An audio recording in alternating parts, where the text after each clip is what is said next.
Assalamualaikum warahmatullahi wabarakatuh. Pernah membayangkan sebuah kebijakan yang lahir dari niat menjaga sumber daya alam bangsa, tetapi berujung pada kekalahan di meja sengketa dagang dunia? Nah, itulah yang terjadi pada negara Indonesia lewat kasus DS592 terkait sengketa larangan ekspor biji nikel melawan Uni Eropa di World Trade Organization atau dikenal sebagai WTO. Di video ini saya akan membahas bagaimana kasus tersebut berkaitan dengan konsep ketahanan nasional dan geostrategi Indonesia. Jadi, ceritanya dimulai dari kebijakan hilirisasi sejak bulan Januari tahun 2020 oleh pemerintah Indonesia yang resmi melarang ekspor biji nikel mentah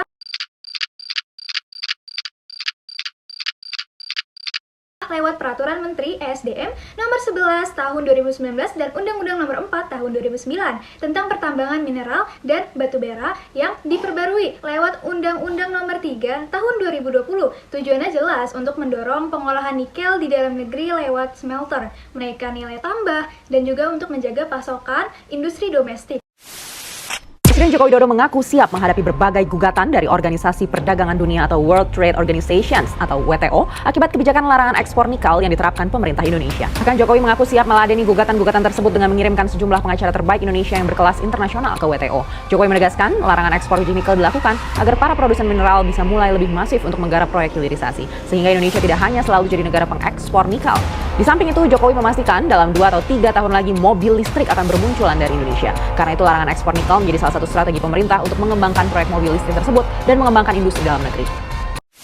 Nah, tapi Uni Eropa melihat ini berbeda. Bagi mereka, larangan ekspor ini adalah bentuk non-tarif measure, yakni pembatasan perdagangan di luar tarif yang melanggar pasal 11 ayat 1 GATT atau General Agreement on Tariff and Trade tahun 1994, aturan yang pada dasarnya melarang pembatasan kuantitatif ekspor maupun impor. Nah, Uni Eropa ini mengajukan konsultasi pada November 2019 dan karena tidak mencapai titik temu, mereka membawa kasus ini ke panel WTO, World Trade Organization, pada Januari 2021 dengan nomor register DS592. Hasilnya pada 17 Oktober 2022, panel WTO memutuskan Indonesia kalah. Larangan ekspor biji nikel dan kewajiban pengolahan domestik dinyatakan melanggar pasal 11 ayat 1 GATT General Agreement on Tariff and Trade tahun 1994 dan pembelaan Indonesia lewat pasal 11 ayat 2 huruf A soal kekurangan kritis maupun pasal 20 huruf D soal kepatuhan hukum domestik, keduanya ditolak panel.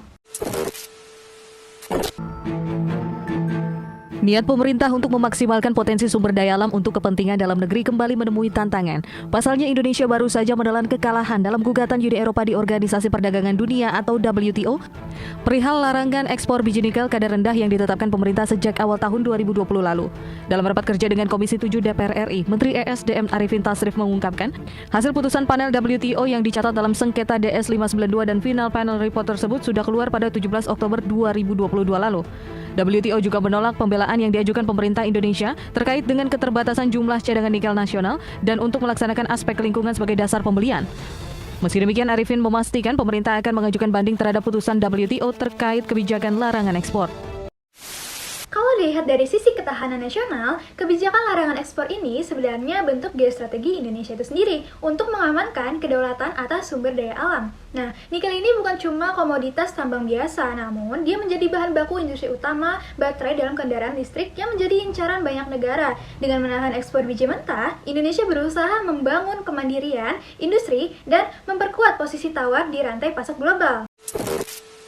Barang-barang kita, nikel-nikel kita, mau kita ekspor mau enggak kan, suka-suka kita.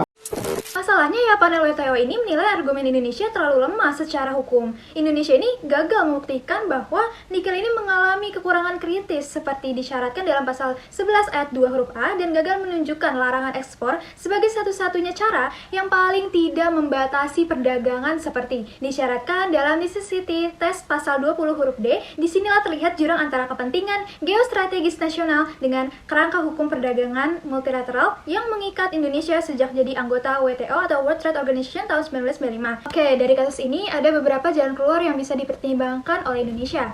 Pertama, mengganti instrumen larangan ekspor mutlak dengan bea keluar progresif yang tetap membuat ekspor biji mentah kurang menarik secara ekonomi tapi tidak melanggar pasal 11 GATT. Kedua, memperkuat intensif domestik seperti subsidi atau kemudahan investasi bagi smelter dibanding mengandalkan larangan sebagai alat paksa. ketiga, mengarahkan kebijakan ke standar produk atau standar lingkungan yang ketat pada produk hilir yang punya dasar pembenaran lebih kuat di bawah pasal 20 huruf B atau G GATT. Menurut saya, kasus DS 592 ini jadi pengingat kalau ketahanan nasional itu bukan cuma soal seberapa kuat kita mempertahankan sesuatu, tapi juga seberapa matang kita untuk menyiapkan strategi hukum di baliknya. Buat saya, ini pelajaran soal pentingnya diplomasi, ekonomi, dan persiapan hukum sebagai bagian dari geostrategi bangsa, bukan cuma soal kebijakan di dalam negeri saja.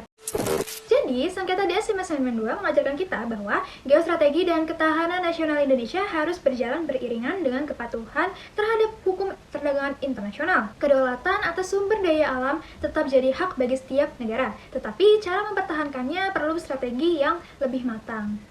Baik, sekian penjelasan saya terkait kasus non-tarif measure dalam ekspor sengketa biji nikel Indonesia versus Uni Eropa atau dikenal dengan kasus DS 592. Bila ada kritik dan saran, boleh tulis di kolom komentar. Sekian penjelasan dari saya, sampai jumpa di pembahasan selanjutnya. Wassalamualaikum warahmatullahi wabarakatuh.